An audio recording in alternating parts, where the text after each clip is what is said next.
So I love golf, but like my biggest error in the book came in a golf section, which has kept me up for the entire year. Let me see if I can think of. It's glaring. It's glaring? Mm-hmm. Wow. Well, maybe it's glaring to you. I misspelled Paul Laurie's last name. Made it through the editing process. The disrespect of Paul Laurie. Oh, when you were talking about in Tin Cup with Vanderbilt. Yeah. Yeah, it unintentionally kind of did work though, because KVV, talking about like nobody's, remembering Paul Laurie. Everyone kind of remembers the Vanderbilt blow up, and I didn't remember Paul Laurie enough where I didn't put in the time to spell his name right. So that was in keeping with the theme of nobody remembering Paul Laurie. Almost like it was intentional. Yeah, it sent me into misspell his name. It sent me into a spiral.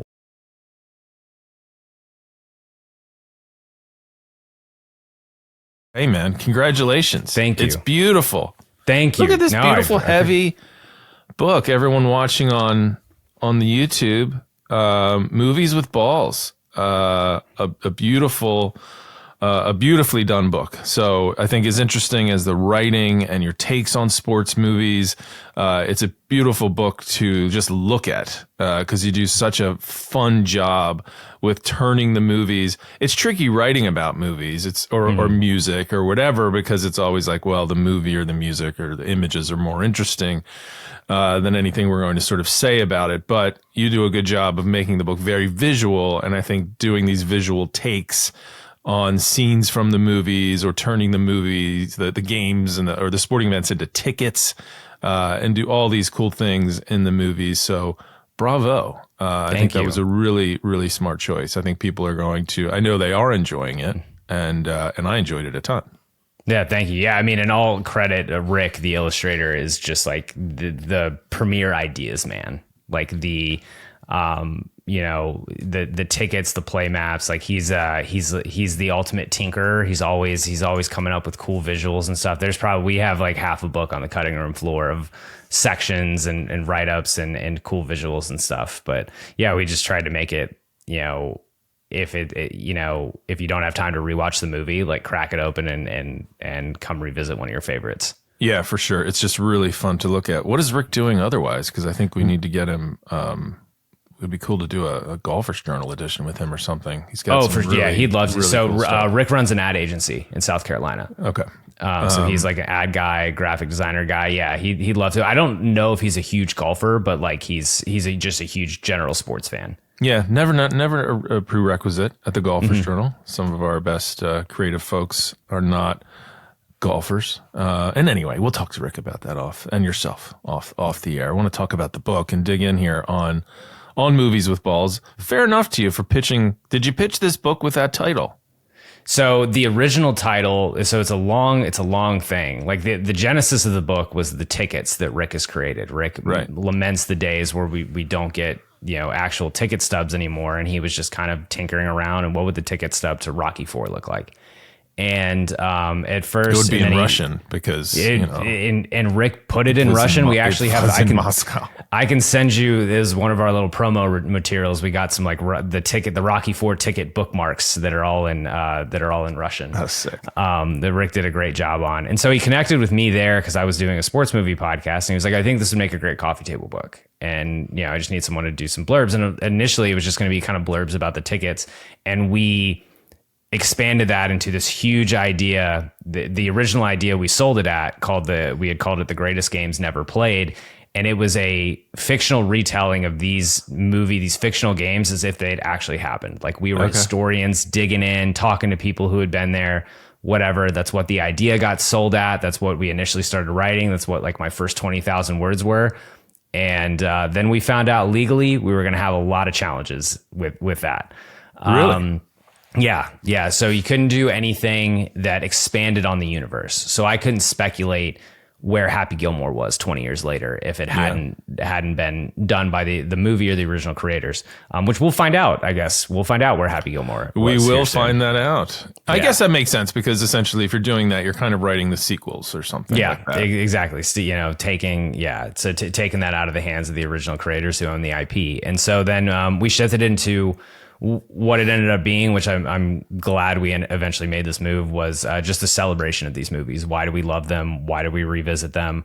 Why do they matter in certain cases? And so the shift from greatest games never played to movies with balls came, frankly, from the publisher telling us, like, hey, you need to put movies in the title. Like, people need to know exactly what this is. And we riffed on a bunch of ideas, just something, generic stuff. And then credit to Rick, just one day texted me, what about movies with balls? And at first I was like, I don't know. And like there was the wonder of like people might get the wrong impression. What is this movie? What is this book actually about? But like I have grown to love it. Right. And like it's the thing. It's not sports movies. It's a different kind of movie. No, explaining it to my grandma was probably the toughest part. Yeah, like, the grandma test, right? Balls, huh? Like, yeah. So that was that was tough. But you don't typically write books to sell to your grandma. No, it's certainly an attention-grabbing title. It works really well with the art and the subject. So I was glad your publisher was on board with that, because there can always be pushback on titles and imagery and stuff like that. So it grabs your attention, and then you realize, oh, okay, sports movies. Let's dig in here. So I want to run through your lineup. Yes. And I mean, I think it's a book that's built for debate, right? To start conversation. Yes. And to pick up and say, all right, what is your favorite sports movie? Does this belong here? Does this not, etc. So I want to do some of that today. I want to dig on a golf movie specifically as well.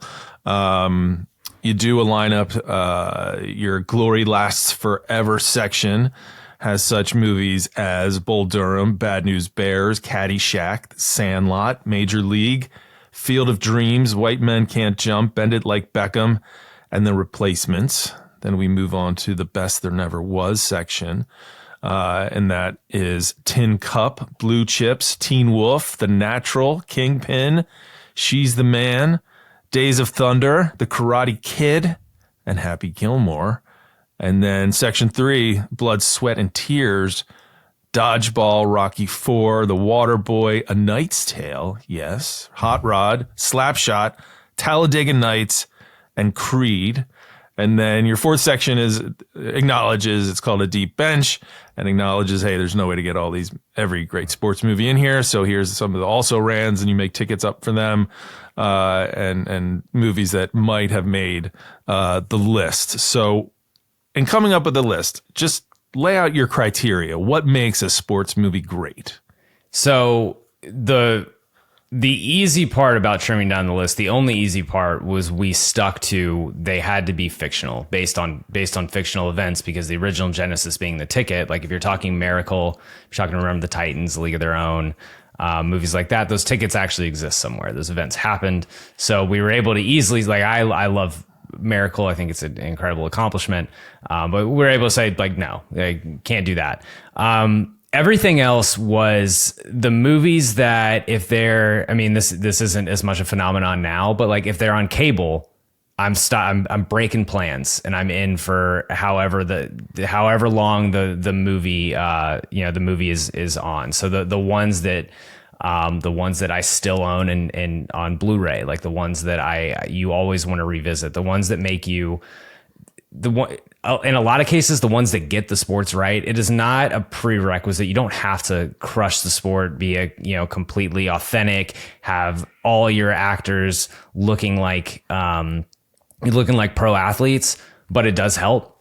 Sure. And so getting that aspect and kind of understanding and appreciating the sport that you're covering, and that leans more into the more serious sports movies. Like I didn't, or the book is not ordered specifically like these are 1 to 26 the best sports movies of all time, but I did lead with Bull Durham, which is my favorite sports movie. If you're watching on YouTube, you can see I have a little picture of Crash and Nuke on my wall, and a lot of that comes into, and a lot of the movies here are from Ron Shelton, who played minor league baseball, played college basketball, is a massive sports fan, massive golf fan. So obviously he did Tin Cup, White Man Can't Jump, wrote Blue Chips, and when you have a team making the movie that understands sports and loves sports, that's usually where great things happen, because they can write things authentically that feel like what these characters would be like. Bull Durham feels like the authentic minor league experience. Tin Cup in a lot of ways. This guy seems like the kind of ex-pro we might see at, playing out in the driving range or something like that.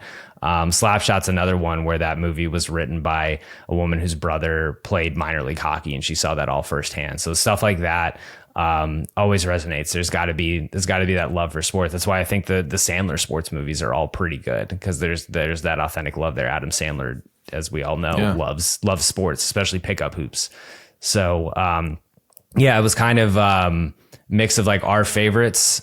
There were probably 10 to 15 of these that were in there with a bullet, never going to remove, like absolutely 100% in the book. And then a lot of back and forth of what do we want to put in there? We wanted to have a lot of variety. So we wanted to have auto racing. We wanted to get some hockey. The movies featuring female leads about women's sports are few and far between. So we wanted to try to work that in as best we could. So we could with She's the Man and Bend It Like Beckham. We wanted to have some oddball choices. Hot Rod, personal favorite of Rick and I's, A Knight's Tale. The probably, I would say, the premier jousting movie. Which is if you're going to rank jousting movies, it's way up at the top. It's that, and then it's whatever people film at medieval times and put on Instagram. That's kind of the gist. So, there were some tough cuts, but I think these are, I would say like my desert island movies. So you say the movies, they were right. They're fictional, right? So is that why, if someone's going through that list, there's the one huge, and you didn't mention it, one big missing sports movie that for a lot of people would be their favorite. Can you guess the one I'm thinking of? Are you thinking of Hoosiers? Yes. Yes. Hoosiers is Rick's favorite sports movie. Okay.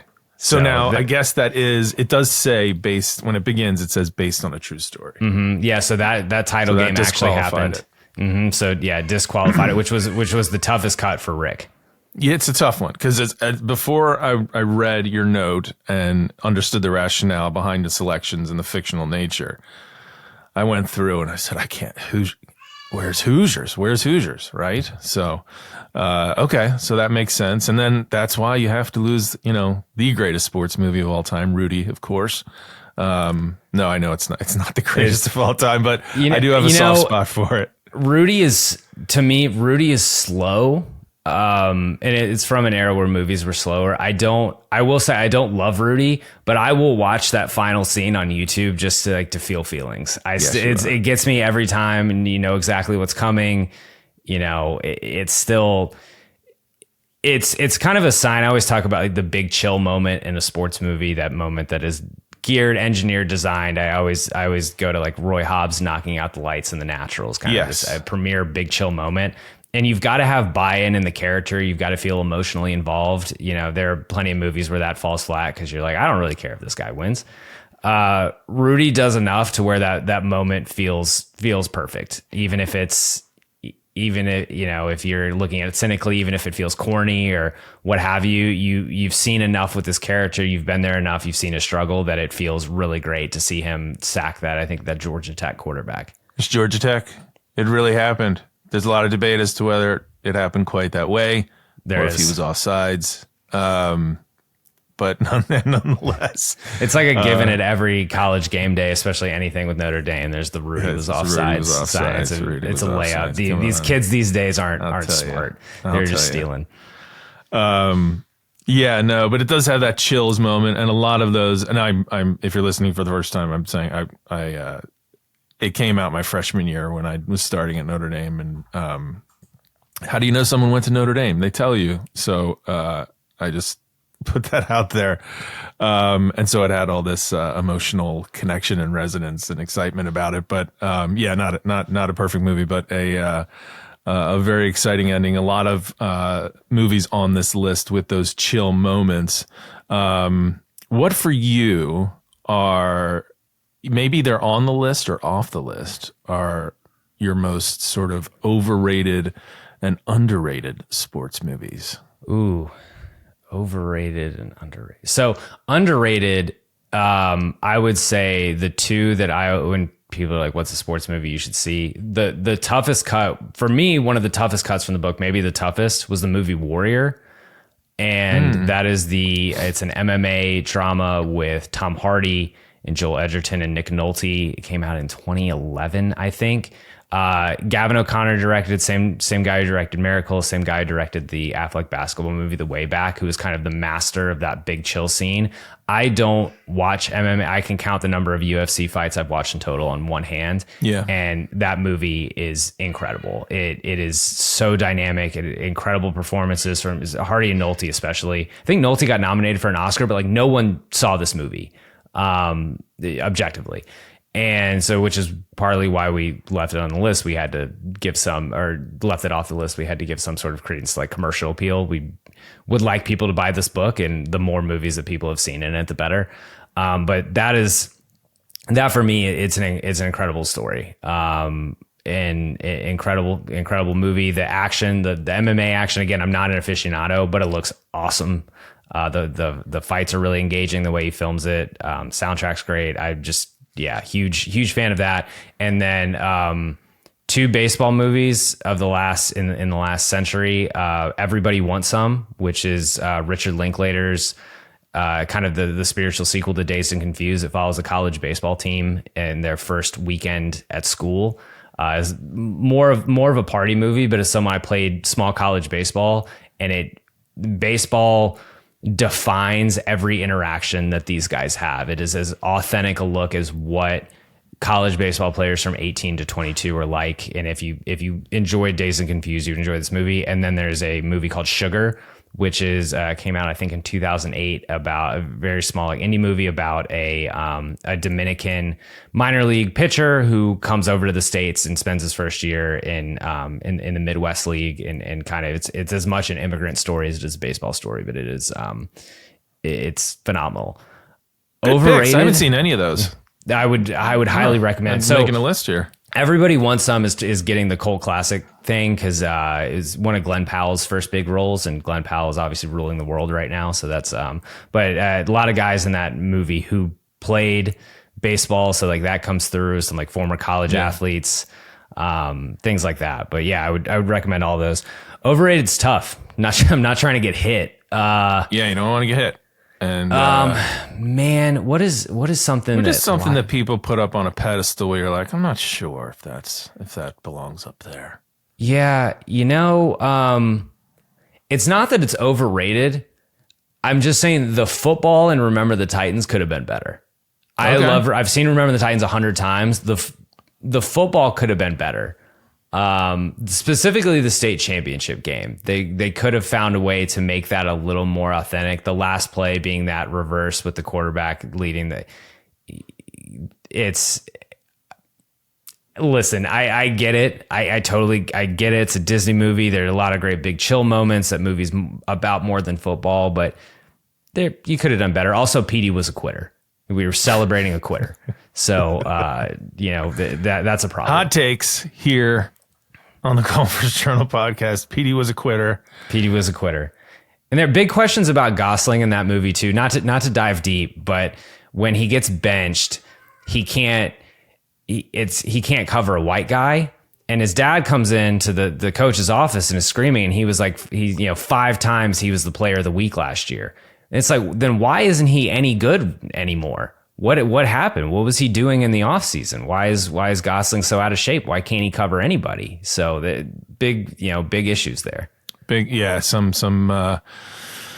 maybe some holes there in the plot that we'll have to suss out. But I do want to. So my underrateds and overrateds.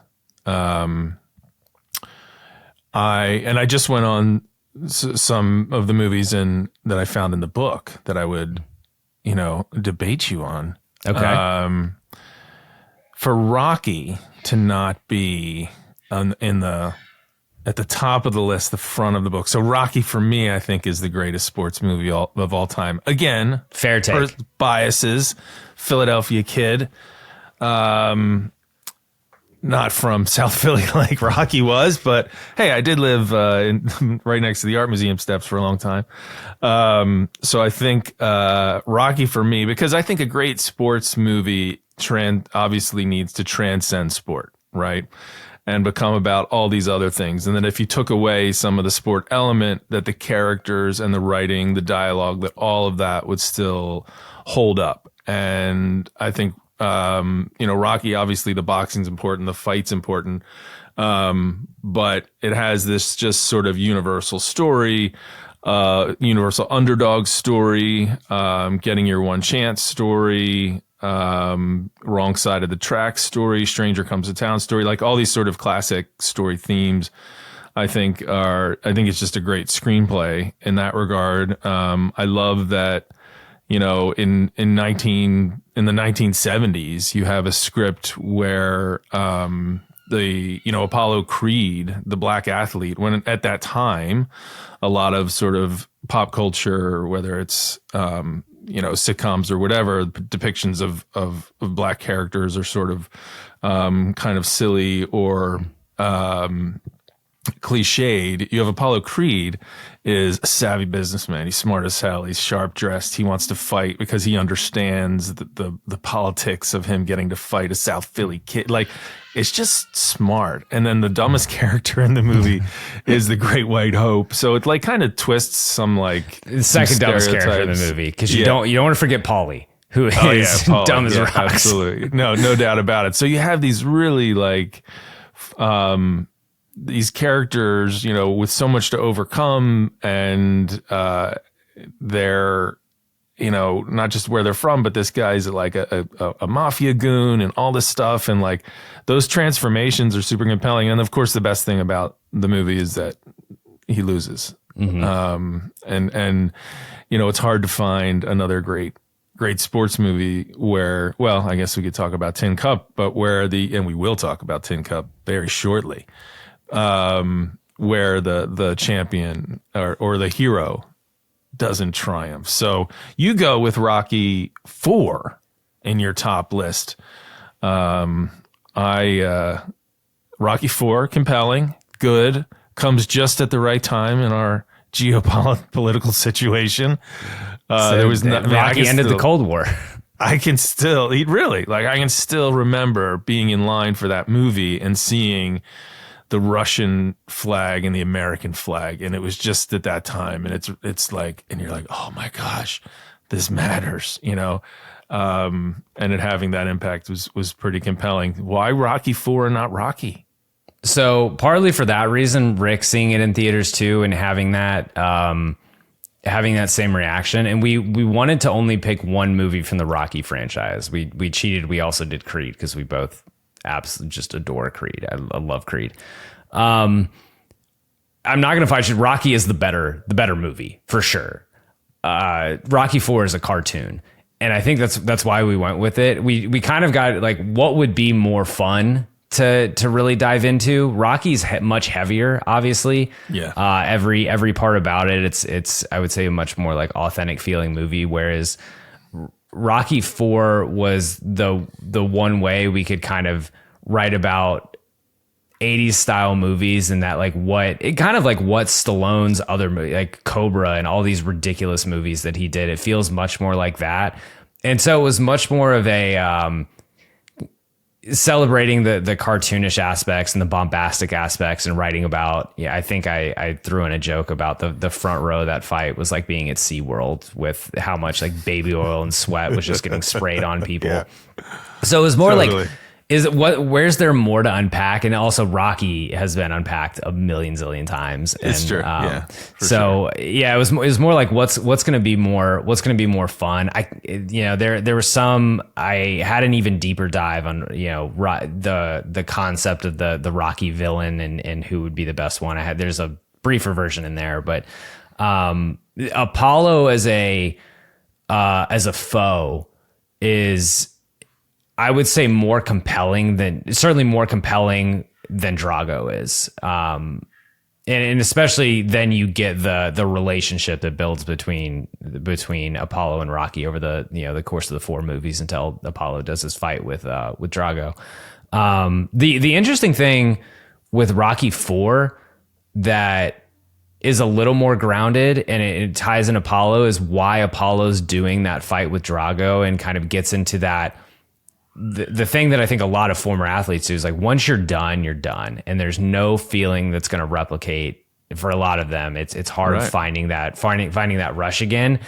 And there's certainly a serious cut you could do of Rocky IV that really dives into that that kind of mantra there. But it was more. It just came down to, this movie is silly, so we might have more fun writing that. If Rocky IV is on again for the cable, being on TV test, it passes with flying colors. You're not going to miss that. Rocky, Apollo as a foe is that's why I love that, because it's such a fascinating. Like, who is the foe in that movie? The foe in that movie is Rocky's circumstances and Mickey and him having, him and Father Time and all these things that are really holding him back. And Apollo's actually, he is the physical foe, but he's the one who creates the opportunity. And so when at the end he wins and just says there ain't going to be no rematch, like, it's not a Darth Vader situation. You like Apollo very, very much, and that sort of sets up the rest of the series. But anyway, we're here to talk about some golf movies. Let's talk about golf movies. And this will transition to, I think my overrated film would be a golf movie. I am not. I'll say it here, and this might jeopardize my audience, future audience of the Golfers Journal podcast. I might get golf podcast canceled for saying this. I'm not a huge Tin Cup fan. I'm gonna throw it out there. I'm putting it out there, and for the same reason that I think, while I love a lot of scenes and moments and dialogue in Bull Durham, I find, for the same reasons, I like my sports movies, even though Rocky has Adrian and that love story. It's super authentic and awkward, and it's not a Hollywood love story at all. Rocky and Adrian and Rocky 1 make me deeply uncomfortable. Totally. It's weird. It's like he's trying, she's so nervous. The whole thing is like, the dynamics of that it's not sexy. It's not Hollywood. The relationship stories in Bull Durham and Tin Cup, I just kind of was like, it felt like they just had this feeling of like, I know they're important to the story, but they had a little bit of like, whether I felt there was too much of them, or I felt like, okay, this is where a screenwriter has to develop a love interest and make it about something that I was like, well, let's just stick to the golf. And then in Tin Cup, I was never like totally enamored with Costner's swing. A lot of people say, oh, he's got a really good, it's fine, but it's nowhere where it needs to be and either is Don Johnson's. And then when spinning a 3-wood off the green for me just cancels that's it. I'm out. I am out. That's the big authenticity hang up in Tin Cup would be the 3-wood. Ron Shelton loves to put a firecracker in his movies. He's got Sarandon in Bull Durham. He brings in Rene Russo in Tin Cup, and then in White Man Can't Jump is just a completely on fire Rosie Perez. Yeah. And it's funny. There is like the strong argument that Bull Durham and Tin Cup are rom-coms. Bull Durham especially. And like Tin Cup, the poster is of him and Russo. Yes. And I would say him and Russo is not why I enjoyed this movie. I enjoy it for the golf. And that there is, well, I'm sure we'll get into, there's very little golf representation in movies. There's not very many good ones compared to baseball, boxing, basketball, things like that. So I hear you. And I talked to a sports psychologist, a woman who was actually working a little bit on the PGA Tour when I was writing the book. And she was consulted briefly by Shelton because she had done some work with Gary McCord. And she had. Can you give her a name? Was it Julie? No, it was Dr. Deborah Graham. Okay. And she had passed on like, hey, you did this relationship is unethical. This shouldn't happen. Well, yes. And so I hear you. When Renee Russo kind of loses her mind at the end of this and is just like, go for it. I'm just like, what are we doing here? It's funny.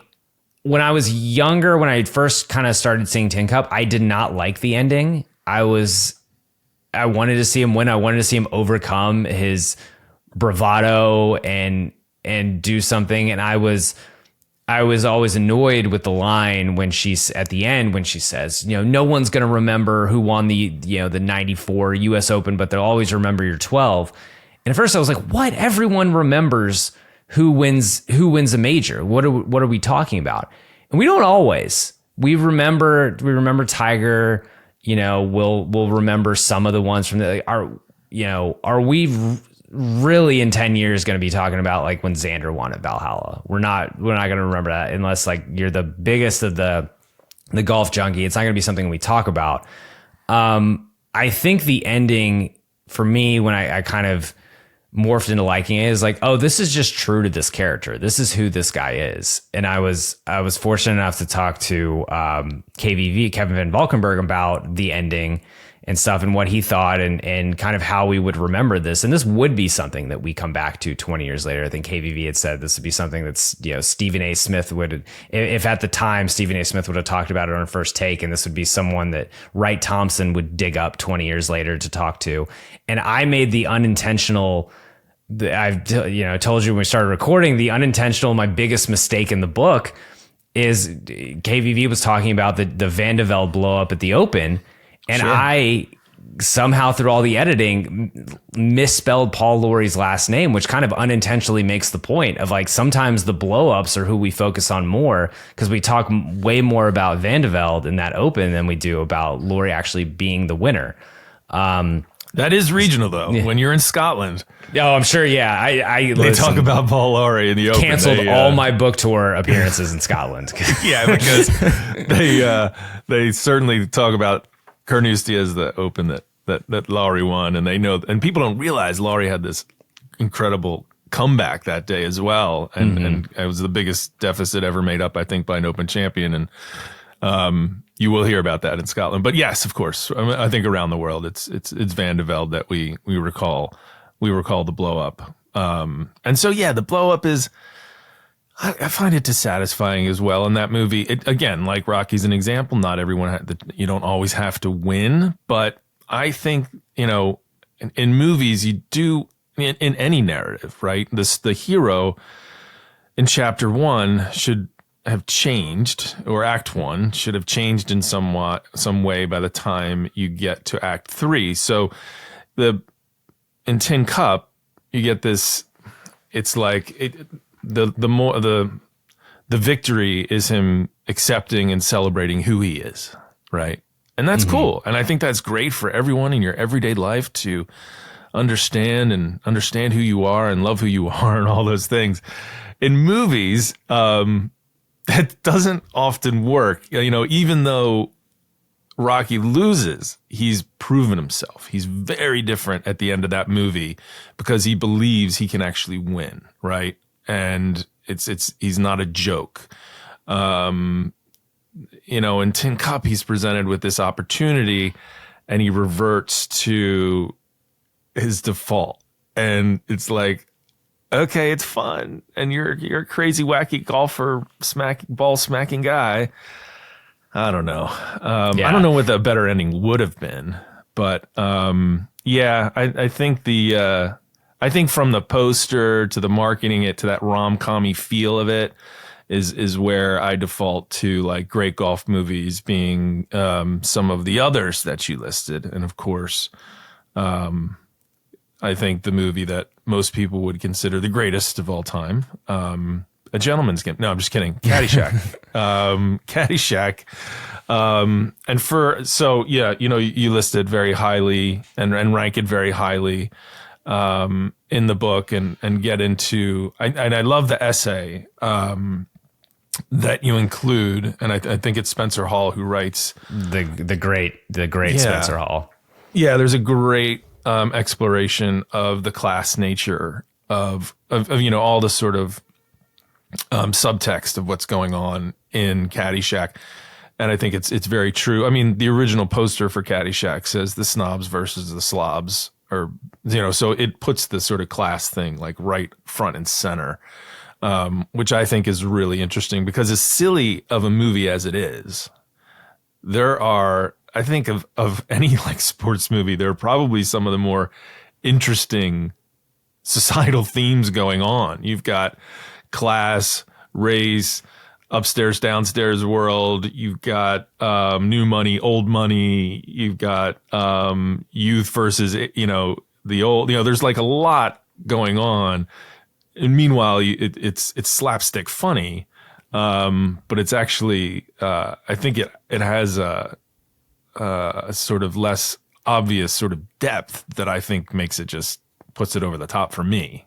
Yeah, it's that lived experience from Brian Doyle Murray and Bill Murray, who grew up caddying and playing a lot of golf, and it's bringing in those ties and those stories that they had. And it is this thing of like, the only glimpse we really see of Danny's family life is right in the beginning, when we see he's in this, and Spencer touched on this, he's in this house, this classic like Irish Catholic house with a bunch of kids running around, and he's just wants to go to college, he just wants to get out, and this, he's around Judge Smales and all these wealthy people, and that's kind of I would be curious, the study or like the stigma of golf, like how much Caddyshack played into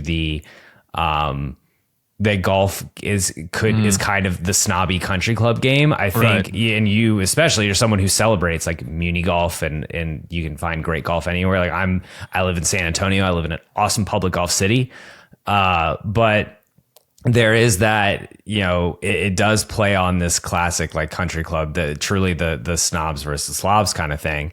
And, it's really like who is golf actually for? And there is this, Smales of thinking that the golf is not for these lowly people like Cervic or anyone like that. Right. And it's still really funny. It's funny that the three golf movies in the book are Tin Cup, Happy Gilmore, and Caddyshack. And I saw Caddyshack last in my life because I obviously came out before I was born, and it was the last movie that it was probably appropriate for me to see.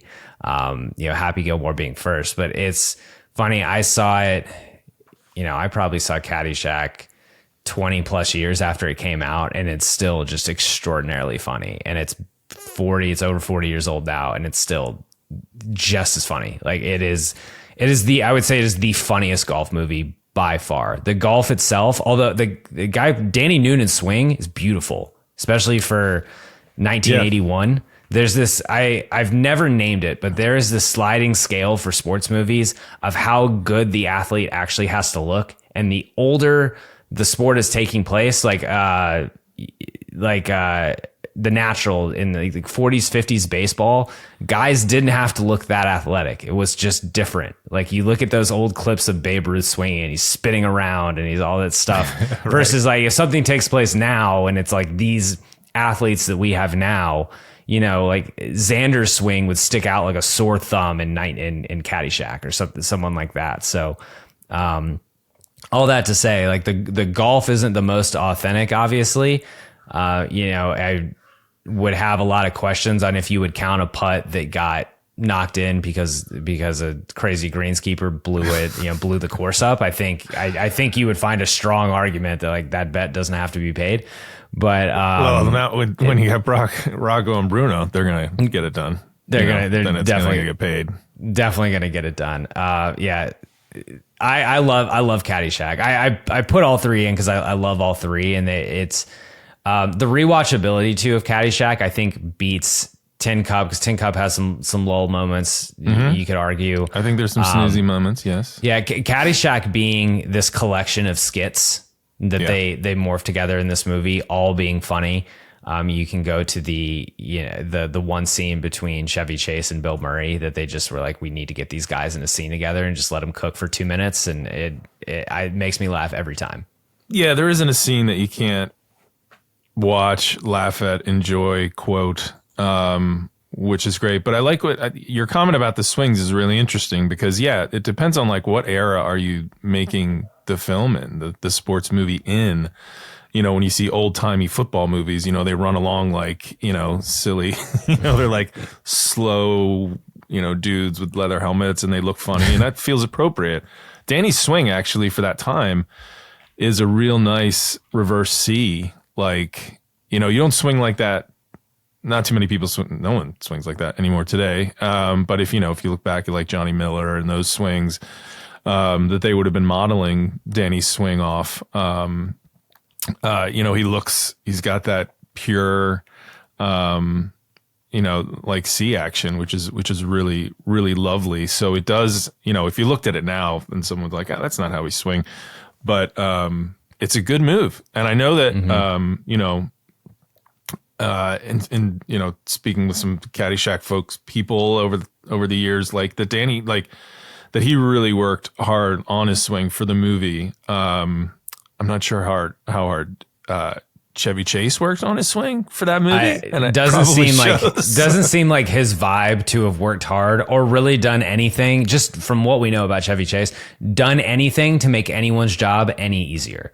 Right. Yeah. And I don't think that's a stretch to say that I might be incorrect, but I don't think anyone has ever had a kind word to say about working with Chevy Chase ever. I'm not going to, I've heard a couple kind words, but no, there were some notoriously challenges. Difficult, unbelievably talented. Sure, absolutely. Everything Chevy Chase says to me is funny. The man has the through line he has to my funny bone is unbelievable. Even his like wordless expressions when he gets the check in Christmas Vacation, or not the check, but like the certificate to the Jelly of the Month Club or whatever, and just the face, put it in the Hall of Fame. Make a plaque of it. He's the funniest guy in the world. Oh my gosh, the funniest. I'll share a crazy Chevy Chase story. So, a couple of years ago, or last year, was it? Or the year before, we did a podcast with me and Bill Murray driving to Hoopie to go play. And after that, we went back to where Bill lives in, this was before. No, we were in Charleston. And Chevy Chase does like a tour with Christmas Vacation and goes around to different, theaters and does a Q&A. They screen it and then does a Q&A. I don't know I think you did it last year. I don't know if he's doing it anymore, but, Bill picked me up at the airport. He's like, we were going to play that day. And he's like, Chevy's in town, to do, he's doing this thing. And, there's all these stories out there of like Bill and Chevy didn't get along and blah, blah, blah. So I'm just kind of like, that's cool. Like, not sure what to do with the information. So we go play golf. And then I go back to my hotel and he calls and he's like, well, if we're, I think tomorrow, no, this was at the end of my trip because he's like, well, he was going to give me a ride to the airport. And he said, I think we're Chevy, I want to have breakfast with Chevy, or Chevy wants to have breakfast or something. So I'm like, okay, like, I'm not sure if it includes me or so he says, all right, so if it's going to happen, I'm not sure if it's happening. If it's going to happen, I'll call you at, 7:00. And if you don't hear from me, I'll pick you up at 8 and we'll go to the airport. So, I'm sitting there at like 6:30. Were you just waiting by this staring at the phone? Just like sitting there, it's a hostage call? Like you're just waiting on. Like, so he I think he called at like 6:45 or something. He's like, where are you? I'm like, I'm sitting here by the phone waiting for you to tell me what to do. He's like, I'm in the lobby. Let's go. We're going to breakfast. So it was cool. We went over, he was actually staying at one of the cottages at Yeaman's Hall, which is, a pretty old famous golf, club in Charleston. And, so we went and, I'm sitting there.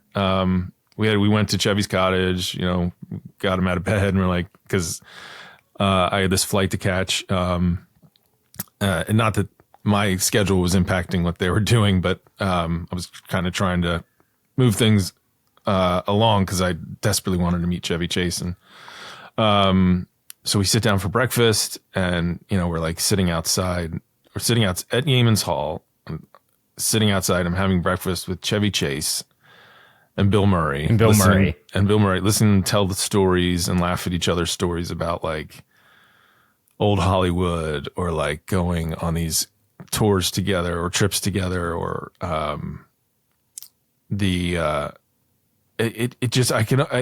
it was hard to even like pay attention to what was being said. I was just kind of sitting. I obviously had nothing to bring to the table in that conversation. And it was just one of those moments where I'm like, this is insane. And it's thanks, obviously thanks to golf that these weird connections and people that you bump into happen. This also makes me so happy to hear, because again, like I have only heard stories about how difficult Chevy Chase is, and you see all the like interviews from the cast of Community, and just knowing, especially it's like the lore around this movie, if they didn't like, they were difficult with each other on SNL and stuff like that. And like to hear that, man, that is phenomenal. I mean, when they were younger, I don't know what kind of rivalries there were. I didn't ask them, but like, probably would have been weird to bring up at breakfast. Yeah, for sure. Didn't you guys used to hate each other? Like Chevy, has had some health issues, and there was definitely a sense that like Bill wanted to see him, because he's getting older. He wasn't doing all that great when we saw him. He looked like he was getting along, but he's an older guy. Who has had some health challenges. His wife was so nice. He was so nice. He's like, how do you know Bill? And we started talking about golf. He's like, I don't really play golf. And, just talking about his life, like normal and happy. And they were just kind of laughing and having a good time. And that was really great. So the breakfast goes along, and I'm looking at my watch, and my flight is like in half hour. I'm like, all right, forget it. That's fine. I'll reschedule. I'm not like, this is too cool, man. I'm not. I was wondering if you were like, at what point do I just bang my flight? No. Yeah. I'm like, forget it. That's fine. But Bill, I think he had some stuff to do too. So he was able to be like, hey, dude, we got to get your flight. You got a flight. I'm going to take your flight. So it was like a way to kind of like wrap things up, and we're leaving. I'm like, dude, I'm going to miss my flight anyway. It's, have to rush. He's like, no, we're going to make it. So we drive expeditiously to the airport, like pull right up on the curb. There's the long check-in line, and sometimes it's handy to be traveling with Bill Murray, because he just grabs my golf clubs, takes it, like walks to the front of the line, like drops them. He's like, can you take care of my friend? I'm like, yeah, Bill, no problem. He's well known in Charleston, and I somehow did make the flight. So it was quite a morning. That is I'm flabbergasted. So that's amazing. So very soft spot for Chevy and that movie.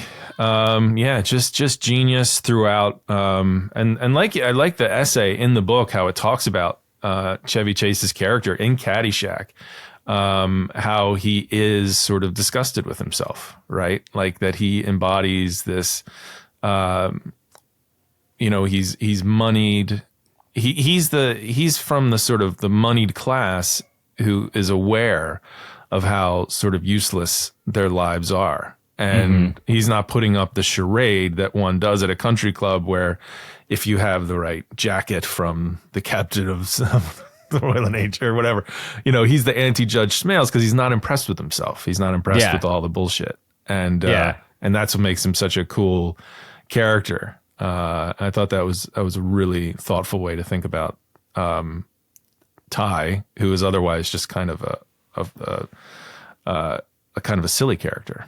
Yeah, and it's Chase plays him so well, especially his interactions with Smales. You can just tell it's not that he's so dismissive of everything he says. Like again, it's in his face. It's in like the wordless acting that Chase does, but he's just going through life, and he's like, I got to put up with this people. I guess I like golfing. I love the aspect that his character doesn't keep score. I love that kind of character trait that I don't keep score. How do you measure yourself against other golfers? By height. I love Caddyshack is, top tier. Often replicated, never, or often, it's never going to be beat. Well, yeah, when you talk about, golf movies, to go from one of the greatest to probably the worst in Caddyshack 2, it is a steep fall from grace, but it's legendarily bad. Legendarily bad. But hey, we don't have to talk about that one. We do need to talk about Happy Gilmore. You do. Why does that? I mean, obviously, tremendously funny. And as you say, there is it's golf central I think in a weird way, but a really compelling way. Like the sport, the love of the sport, as you say, that Sandler has, I think comes through. I mean, there's Virginia Bennett and these other characters, but unlike, I would say, it doesn't become a rom-com. It is a sports comedy. Mm-hmm. Yeah. It's right in that Sandler, that Sandler run was just really important for me growing up, and they were probably the first PG-13 comedies I'd ever, the Billy Madison, Happy Gilmore, Waterboy, Big Daddy, all the way into kind of, I guess, like Mr. Deeds, Little Nicky, wherever you fall with Little Nicky, which gets forgotten. But Happy Gilmore, I love, because Happy Gilmore, yes, it is, the movie is it is outrageous. The shot, his like majestic drive, it's always into the same mountainy treed hillscape. Yeah. It's a ridiculous concept, but it definitely keys on the Caddyshack thing, the outsider coming into the tour. It's got those fun aspects. It was fun to unpack. I did a little thing in the book about the loophole. Just imagine if there was a tournament at just like a local decent country club that gets someone a tour card every year. I want to explore the Waterbury Open loophole. Obviously, the from a golf perspective, the biggest sort of plot question mark that one has. So yeah, how do they get away with that? How do we accept that? The fact that he just sort of says, if you do well in this tournament, son, you can go play on the tour. That's seemingly just locals. It's just members of the club. Because if this thing actually existed, it'd be the Wild West of amateur golfers or Korn Ferry players or whatever. Honestly, it'd be incredible TV if there was like a one tournament tour card, 100-man field. Like what would that? There's something there, but it's just like this local country club. Sure, I can get guy I saw at the driving range and then grabbed out of a batting cage taking balls off the chest. I can get you into this tournament that gets you onto the highest level of golf. And not only am I going to not only is the pro golf tour in the movie, not only are they doing this and putting this on, but they're bringing their top player there to welcome this person in. So imagine Jay Monahan dragging Rory to some random Connecticut country club. I mean, like, you have to welcome this guy wearing a Bruin shirt into the tour, and then you have to go play. You have to go play with him at the John Deere. And it's funny, when we lay it out that way. Totally, completely absurd. I guess the Waterbury Open is sort of akin to a Monday qualifier, but those things are impossible to get into themselves as well. So I wonder, like, why are we willing to, like, I get that and it doesn't bother me, right? There's something with Happy Gilmore that's totally ridiculous, and him cashing check, like is there ever a cut? He cashes checks constantly. It's the future. No cut events. Exactly. He got into all the elevated events and is playing. Maybe the Waterbury Open gets you into all the elevated events. It's funny with sports movies. We give them credit for what they want to be. If Happy Gilmore isn't trying to be the world's most serious golf movie, so they have freedom to do whatever. He can putt on the 18th green with a fallen TV tower. That's fine. We're gonna buy it. We're gonna laugh about it. It's really cool. If Tin Cup had which tries to be a more serious golf movie or serious about golf in a way. If they had the Waterbury Open loophole, if it's like, oh, Roy, if his dream instead of getting to the U.S. Open was to get back on tour and show Rene Russo that he's changed or whatever, and he did it by winning one event at a country club, you're instantly out. You're totally. I I always go to the worst example of this. I have the movie Trouble with the Curve, which is a baseball movie with Clint Eastwood and Justin Timberlake and Amy Adams, which to me is the worst sports movie of all time. It is a disgrace because the movie wants you to think that it is the smart, savvy baseball movie. It's anti-analytics, it's anti-computers in baseball. It's all about the scout's intuition. And at almost every single aspect of the movie, it steps on a complete rake getting baseball wrong. And if you're trying to be the serious movie, the standard that we hold you to of how much you understand the sport is going to be a lot higher than Happy Gilmore, where if you have a movie where your main character dives into a lake and kills a gator with his bare hands, like, you don't have to get the golf entirely right. That's not a requirement for us to enjoy this movie. So you have to take movies at face value as what they're trying to accomplish. Great point. Yeah. What is the movie about? What is it trying to do? And that sort of sets your level of like, and so that's why, yeah, when with Tin Cup, there are things, you look at some of the swings and you're like, but in Happy Gilmore, you're like, oh yeah, absolutely. Shooter McGavin. Great. Yeah. Of course he's the best player in the world. Even though a caddy would never suggest to, hit a 5-iron from, just off the green. Never. So you have this, never. But you're like, it's funny. So you're like, you're good with it. So yeah, like I think in some golf, when you think about like golf dramas that, didn't make the cut. So if you're going to like rank golf movies, I think like a movie like Bagger Vance, like it has its moments. I did like the book. Golf mysticism sometimes for my taste goes a little bit. I think people can run away with it to places, and take it maybe farther than it should go. But, it's a beautiful movie. There are nice scenes in it. But the golf didn't really like.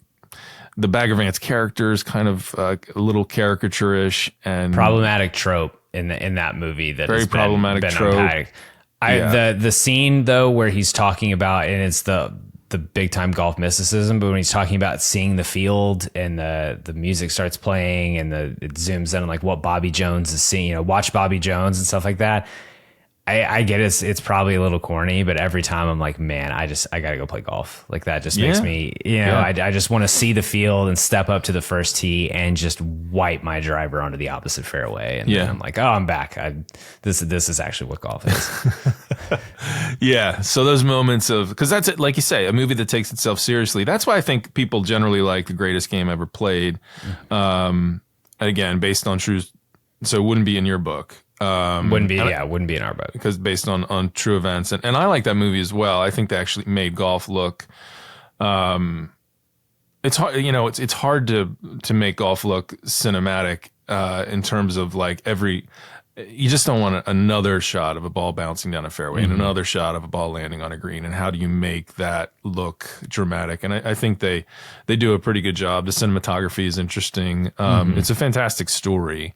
I think when golf does history, whether it be Tommy's Honor or Greatest Game Ever Played, even though I don't really care about the golf swings that much because I'm just into the history of like where these people were and how they did what they did.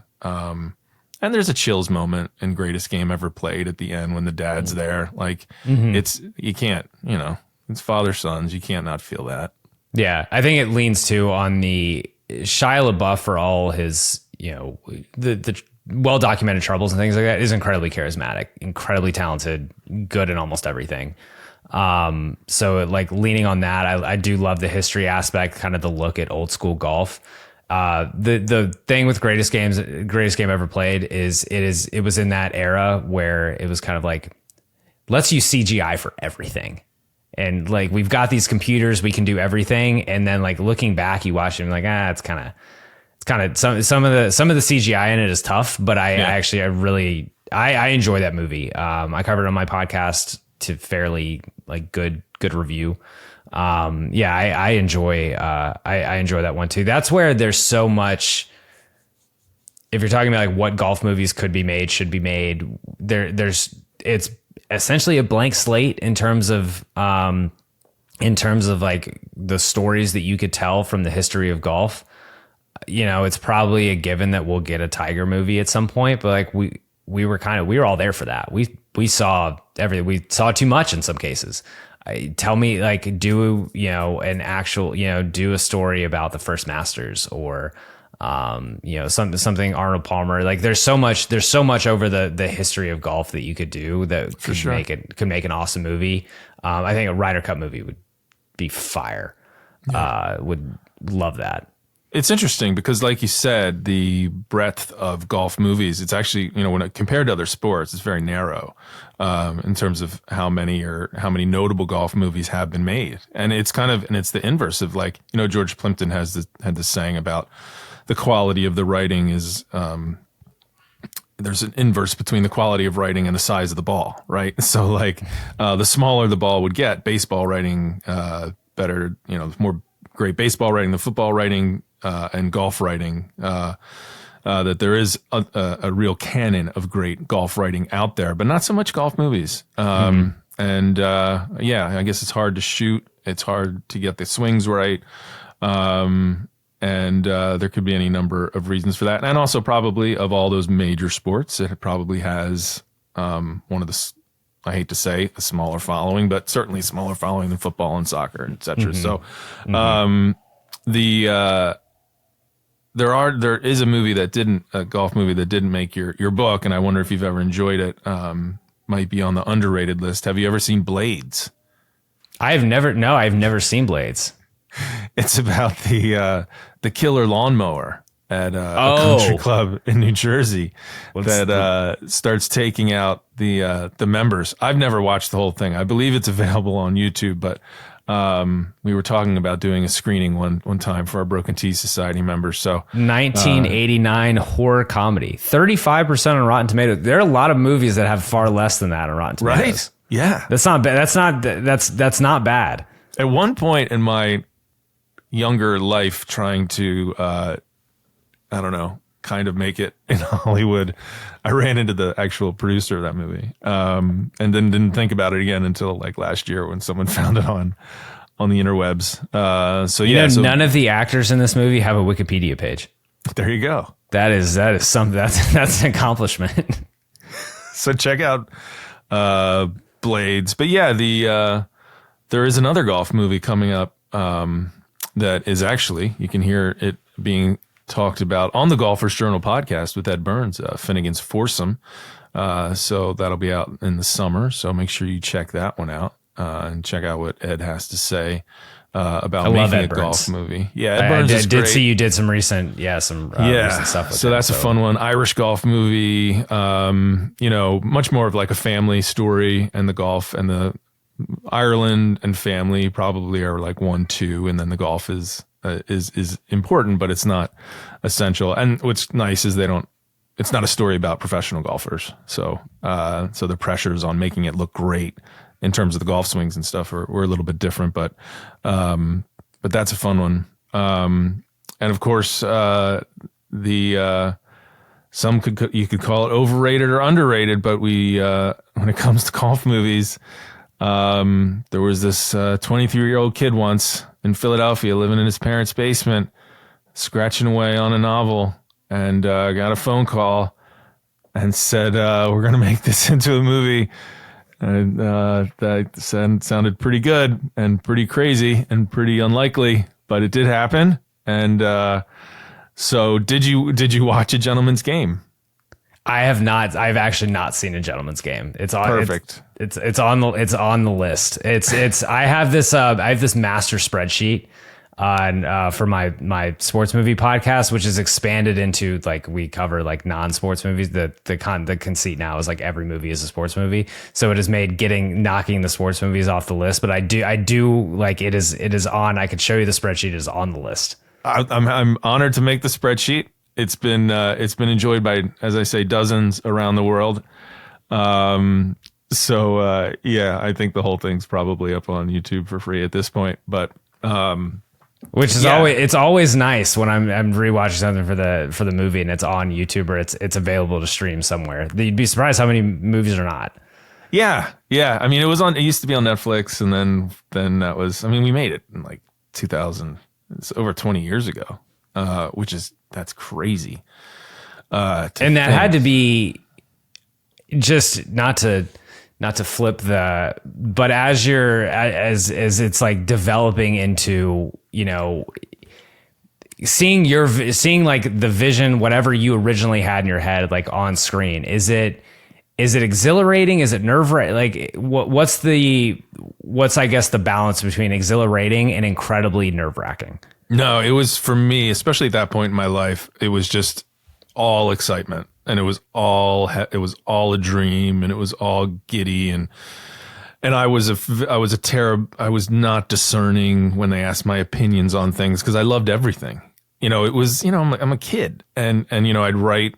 I got to write the screenplay, and with some help from and the director was very helpful in that regard, because I didn't know how to write a screenplay, and we wrote it together, and the getting to see those words actually spoken on a set or by great actors, and that was Gary Sinise, right? Yeah, Gary Sinise. Like that to me was just so fun and cool, and they're like, well, what do you think? We went to casting, and they're like, well, how do you think he did or she did? I'm like, great, that was unbelievable. The next person comes in, oh my God, they're so good. You write these lines and they sound okay in your head, and then a professional speaks them, and they take on like this whole other level of life and like importance, and it's just like it was a great education, and definitely not a perfect movie. We made it, I think, for less than $4 million, and but there were some really good people in it, and some good moments. It's probably a story where, like, the book had, the book was like my young man's coming of age novel that, like, I think a lot of writers sort of begin with, and I'd grown up caddying, and so there's like, I think I try to hit every theme. I was in graduate school in a writing program at the time, so you're trying to hit every important literary theme. It's got class, race, gender. It's got, everything, and family issues. And I tried to pack a lot into it. And whether that's successful as a book, I'm not sure. Whether it's successful as a movie, we tried to get as much of it into the movie as we could. So, I'm, while not perfect, it was incredibly exciting for it to happen, and it just happening at all helped.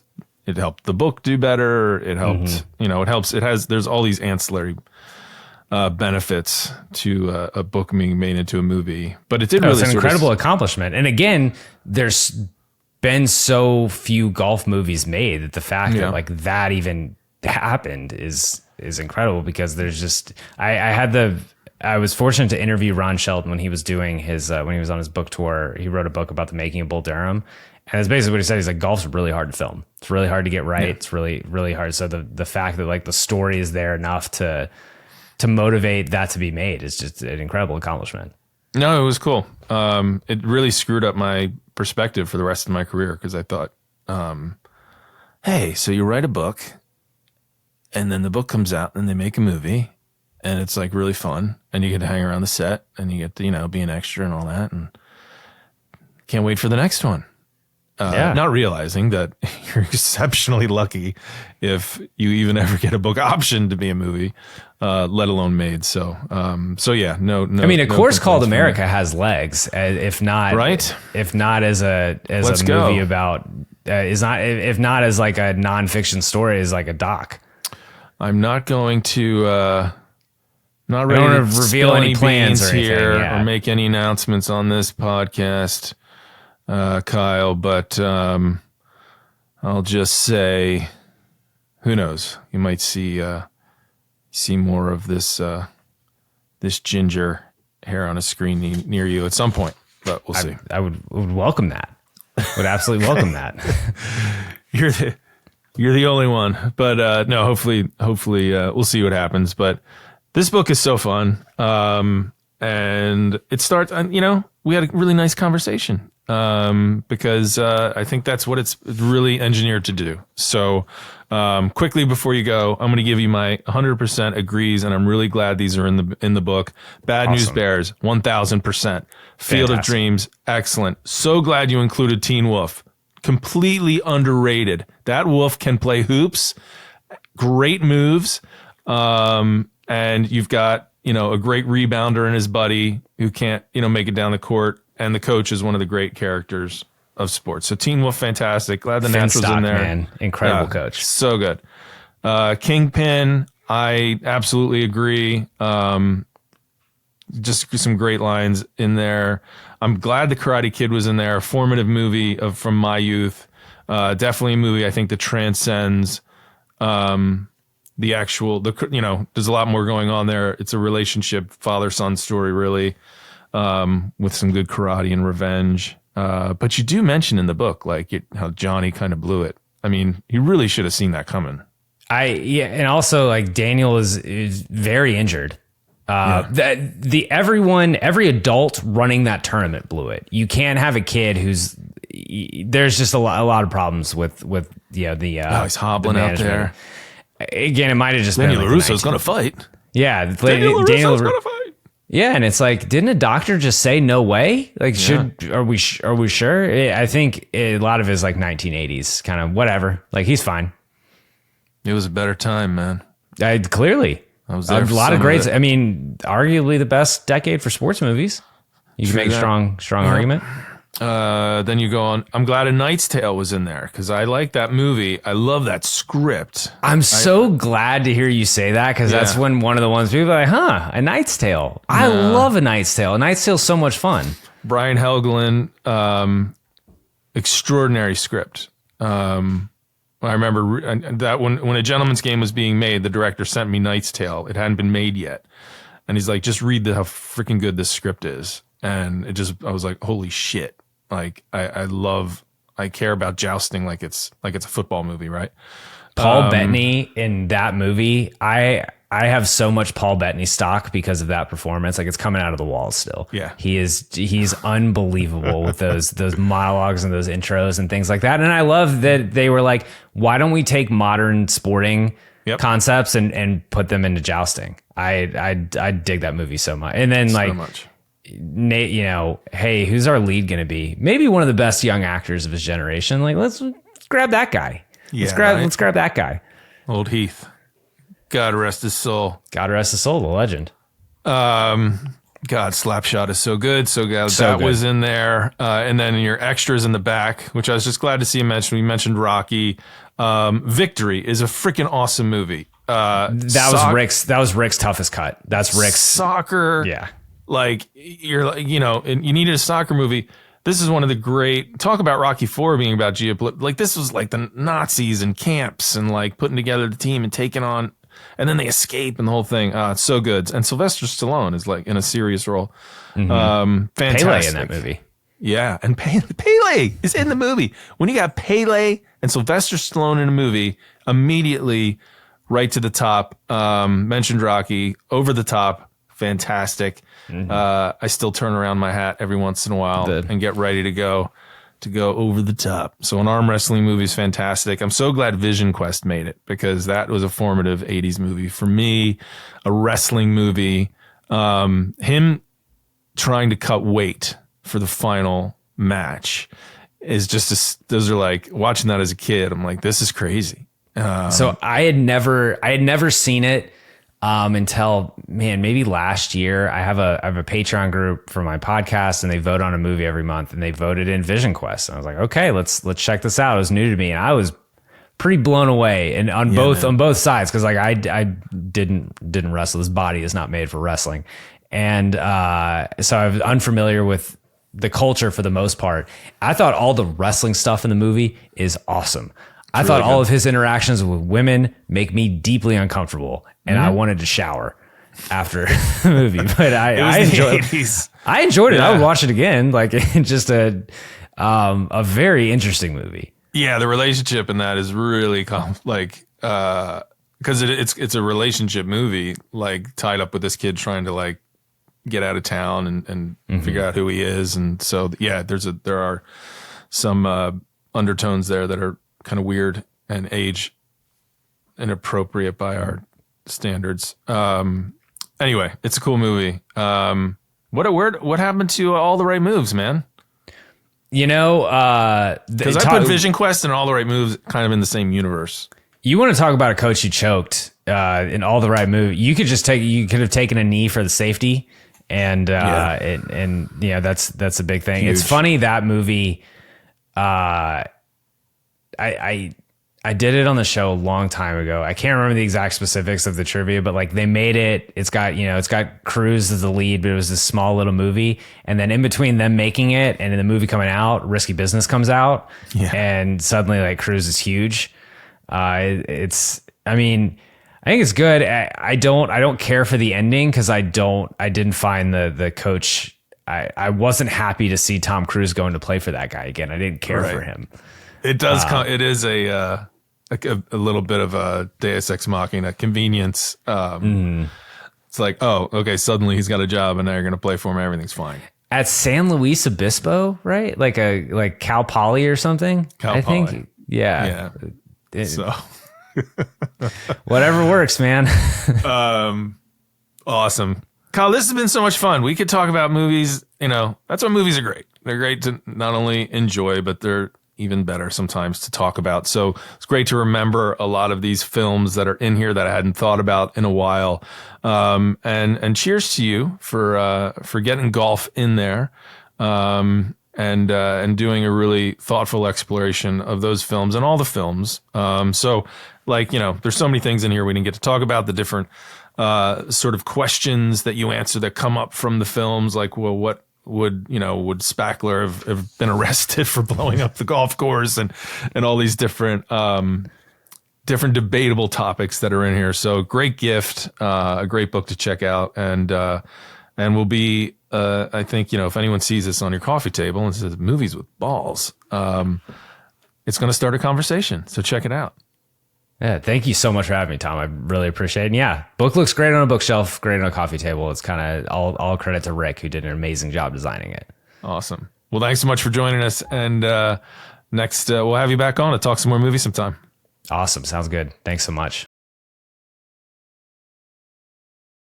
Thanks for listening, everyone. And if you enjoyed this episode, we strongly encourage you to become a member of the Golfer's Journal, or if you already are, to share it with your friends. As a reader-supported publication, we couldn't do it without you. We also couldn't do it without the help of our partners, and they are Titleist, Scotty Cameron, FootJoy, Holderness & Bourne, Omega, Charles Schwab, and BMW. We'll see you next time on the Golfer's Journal podcast.